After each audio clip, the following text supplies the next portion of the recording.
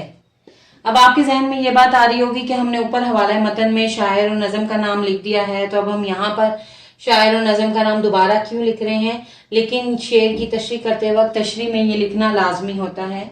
अब यहाँ भी हमने डायरेक्ट तशरीह स्टार्ट नहीं करनी, चाहे नज़म के अशार की तशरीह हो या गज़ल के अशार की तशरीह हो।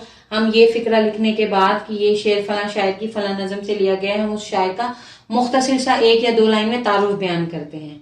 अब यहाँ पर हम अल्लामा इकबाल का तारुफ बयान करेंगे कि अल्लामा इकबाल को शायरे मशरिक कहा जाता है। आप की शायरी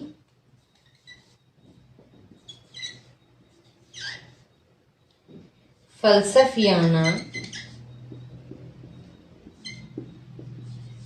मौज़ूआत से भरी हुई है, जो उनके फिक्री अकायद की अक्कासी करती है। यहाँ पर इतना काफ़ी होगा शायर का तारुफ। आप पहले तशरीह करते वक्त ये फिक्रा लिखेंगे कि ये शेर अलामा, यहाँ मैंने अल्लामा इकबाल का लिया है शेर, तो इसलिए मैंने अल्लामा इकबाल का नाम मेंशन किया है। आप जिस शायर का या जिस गज़ल का की तशरीह कर रहे होंगे, शायर जिस भी गज़ल के शायर की तशरीह कर रहे होंगे, जिस भी नज़म के अशार की तशरीह कर रहे हो या गज़ल के अशार की तशरीह कर रहे हो, तो आप यहाँ पर वो नाम मेंशन करेंगे। यहाँ पर मैंने अल्लामा इकबाल का शेर लिया है, तो मैंने अल्लामा इकबाल की उस नज़म और अल्लामा इकबाल का नाम मेंशन किया है। तशरीह करते वक्त आपने इस चीज़ का ख्याल रखना है कि आपने शायर का तारुफ पहले बयान करना है। अब इसके बाद हम तशरीह की तरफ आएंगे। फिर आपने इसके आगे से तशरीह शुरू नहीं करनी, ये तरीका गलत है। आप तशरीह करने के लिए अलग इबारत शुरू करेंगे। मैंने ऊपर भी आपको बताया था कि इबारत लिखने का सही तरीका क्या है कि हम मार्जिन लाइन से स्टार्ट नहीं करते, 2 फिंगर्स गैप छोड़ते हैं, 2 उंगलियों का फासला छोड़ते हैं, और हमने तशरीह इस जुमले से स्टार्ट करनी है कि तशरीह तलब शेर में शायर बयान कर रहे हैं कि। अब आप इसके आगे तशरीह करेंगे अपने अल्फाज में। अब इसकी तशरीह करेंगे आप शेर की अपने अल्फाज में, लेकिन तशरीह करते वक्त आपने ये ख्याल करना है कि आप तशरीह इतनी छोटी भी ना लिखें कि वो एक ही सफ़े पे ख़त्म हो जाए या आधे सफ़े पे ख़त्म हो जाए। कोशिश करें कि 1 से ज़्यादा सफ़े की तशरीह करें। आप तशरीह के अंदर हवाला जात भी दे सकते हैं, किसी का कॉल बयान कर सकते हैं, दूसरे अशार भी लिख सकते हैं जो उस तशरीह के मुनासबत से हों। और मैंने आपको शुरू में क्या बताया था कि अगर आपको 3 अशार दिए गए हैं तो हर शेर की अलग अलग तशरीह करें। इस तरीके से अगर आप तशरीह करेंगे तो मैं उम्मीद करती हूँ कि आप पेपर में पूरे नंबर हासिल कर सकते हैं। उम्मीद है आपको मेरी वीडियो पसंद आई होगी। अगर आपको मेरी वीडियो पसंद आई है तो प्लीज़ मेरी वीडियो को लाइक करें और मेरे चैनल को सब्सक्राइब कीजिए। अगली वीडियो में अगले मौजू के साथ फिर हाजिर होंगी। तब तक के लिए अल्लाह हाफिज़।